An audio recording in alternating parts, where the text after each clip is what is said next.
balaang bukid sa Ginoo.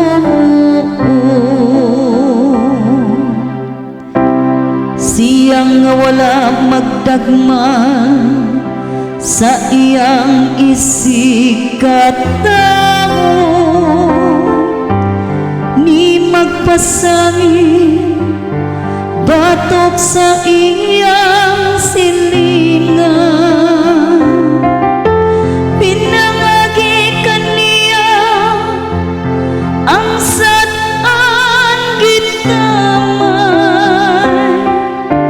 samtang nagapasidungog siya kanila nga mahadlokon sa Ginoo. Ang maghimo sa katarungan magpuyo sa balaang bukid sa Ginoo.